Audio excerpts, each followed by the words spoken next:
Hello दोस्तों, नमस्कार।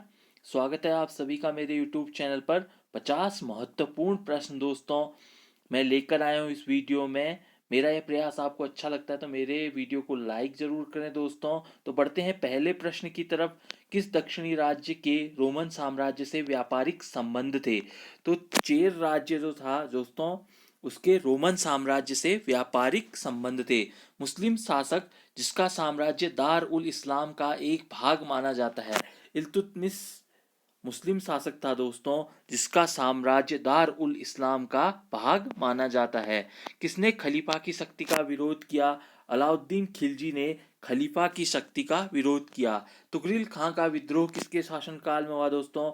बलबन के शासनकाल में तुगरिल खां ने विद्रोह किया। सर्वप्रथम किस मुगल शासक ने ब्रिटिश के विरुद्ध संघर्ष किया? औरंगजेब ने सबसे पहले ब्रिटिश थे उनके विरुद्ध संघर्ष किया। वह अंग्रेज सेना नायक जिसने सिंध को विजित किया दोस्तों, सिंध को विजित करने वाला सेना नायक चार्ल्स जेम्स नेपियर था दोस्तों। भारत में प्रथम जनगणना कब प्रारंभ हुई? 1872 में दोस्तों भारत की प्रथम जनगणना शुरू की गई दोस्तों। सुखदेव, भगत सिंह व राजगुरु को फांसी दी गई। 23 मार्च 1931 को सुखदेव, भगत सिंह और राजगुरु को फांसी दे दी गई। महात्मा गांधी द्वारा वर्ष 1940 में प्रारंभ किए गए व्यक्तिगत सत्याग्रह के तीसरे सत्याग्रही कौन थे? ब्रह्मदत्त दोस्तों तीसरे सत्याग्रही थे। पहले सत्याग्रही विनोबा भावे और दूसरे सत्याग्रही जवाहरलाल नेहरू थे दोस्तों। भारत छोड़ो आंदोलन के दौरान खुफिया रेडियो का संचालन किसने किया? उषा मेहता ने भारत छोड़ो आंदोलन के दौरान खुफिया रेडियो का संचालन किया। मगध शासक बिंबिसार का चिकित्सक था। जीवक जो था मगध शासक बिंबिसार का राज्य वैद्य था दोस्तों। प्रथम बौद्ध महासभा आयोजित की गई। प्रथम बौद्ध महासभा राजगृह में आयोजित की गई दोस्तों। अगला प्रश्न है, किस गुप्त शासक ने अपने बड़े भाई की हत्या कर सत्ता प्राप्त की? चंद्रगुप्त द्वितीय ने रामगुप्त नामक शासक की हत्या कर सत्ता प्राप्त की थी। वर्धन राजवंश की स्थापना किसने की? पुष्यभूति वर्धन ने वर्धन राजवंश की स्थापना की। इसी कारण से इसे पुष्यभूति वंश भी कहा जाता है दोस्तों। सौरगेसो सागर एक हिस्सा है।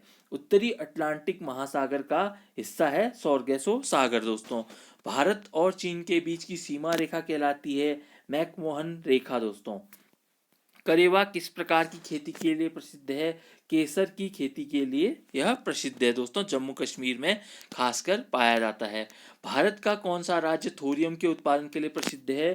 थोरियम के उत्पादन के लिए केरल राज्य प्रसिद्ध है दोस्तों। अखबारी कागज उद्योग स्थापित है मध्य प्रदेश के नेपानगर में। अखबारी कागज का उद्योग स्थापित किया गया है। भारत की पहली कोयला खान स्थापित की गई।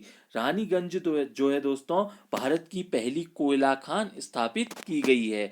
भारत की जनगणना 2011 के अनुसार सबसे अधिक अनुसूचित जनजाति है। भील जो है सबसे अधिक अनुसूचित जनजाति 2011 की जनगणना के अनुसार है दोस्तों। बिहार का शोक किस नदी को कहा जाता है? कोसी नदी को बिहार का शोक कहा जाता है। सौर मंडल का प्रधान आकाशीय पिंड कौन सा है?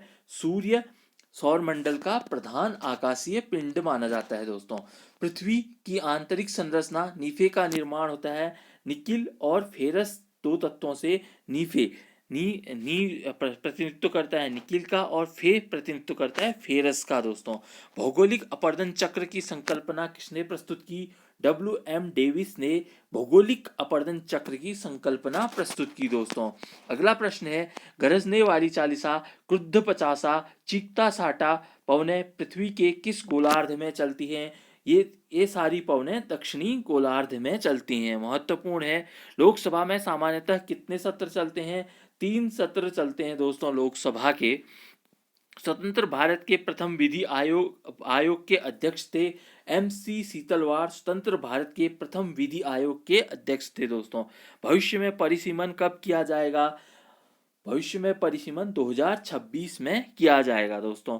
पंचायतों की वित्तीय स्थिति की समीक्षा के लिए राज्य सरकार प्रत्येक 5 वर्षों में गठित करती है वित्त आयोग का गठन पंचायतों की वित्तीय स्थिति की समीक्षा के लिए राज्य सरकार द्वारा गठित किया जाता है। 2022 के भारत के 16वें उपराष्ट्रपति चुनाव के लिए निर्वाचक मंडल में कितने सदस्य थे? 788 सदस्य निर्वाचक मंडल में थे दोस्तों। भारत का राष्ट्रपति कितनी बार पुनः चुनाव के लिए पात्र होता है? कितनी ही बार भारत का राष्ट्रपति चुनाव के लिए पात्र हो सकता है दोस्तों। भंडारी समिति का संबंध है क्षेत्रीय ग्रामीण बैंकों की पुनर्संरचना से।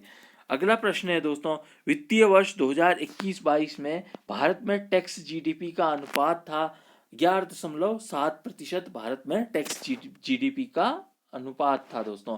प्रसिद्ध गांधी इरविन समझौता किस वर्ष हुआ? 1931 में प्रसिद्ध गांधी इरविन समझौता हुआ था दोस्तों। भारतीय राष्ट्रीय कांग्रेस के किस सत्र में पूर्ण स्वाधीनता का प्रस्ताव पारित किया गया? 1929 के लाहौर अधिवेशन, जिसकी अध्यक्षता जवाहरलाल नेहरू ने की थी, पूर्ण स्वाधीनता का प्रस्ताव पारित किया गया। सुभाष चंद्र बोस ने निकोबार द्वीप को नाम प्रदान किया। स्वराज द्वीप के नाम से निकोबार द्वीप का नामकरण सुभाष चंद्र बोस जी ने किया। फरवरी 1922 में पुलिस चौकी में आग लगाने की घटना से संबंधित चौरी चौरा नामक स्थान किस राज्य में दोस्तों? उत्तर प्रदेश में यह चौरी चौरा स्थान स्थित था दोस्तों। डॉक्टर राजेंद्र प्रसाद को संविधान सभा का सभापति चुना गया। 11 दिसंबर 1946 को संविधान सभा का सभापति राजेंद्र प्रसाद को चुना गया। सीमांत गांधी के नाम से कौन जाने जाते हैं? अब्दुल गफ्फार खां सीमांत गांधी के नाम से जाने जाते हैं। झांसी की रानी लक्ष्मीबाई की मृत्यु हुई। ग्वालियर में झांसी की रानी लक्ष्मीबाई की मृत्यु हुई दोस्तों। बंगाल विभाजन के बारे में किसने कहा था? विभाजन हमारे ऊपर बम की तरह गिरा। सुरेंद्रनाथ बनर्जी ने बंगाल विभाजन के लिए विभाजन हमारे ऊपर बम की तरह गिरा कहा था दोस्तों। सरदार उधम सिंह ने किसे मारा? माइकल ओ डायर को सरदार उधम सिंह ने मारा। ये जलियांवाला बाग हत्याकांड के लिए जिम्मेदार थे। परमाणु के नाभिक में कौन से मूल कण होते हैं? प्रोटॉन और न्यूट्रॉन नामक मूल कण परमाणु के नाभिक में पाए जाते हैं दोस्तों।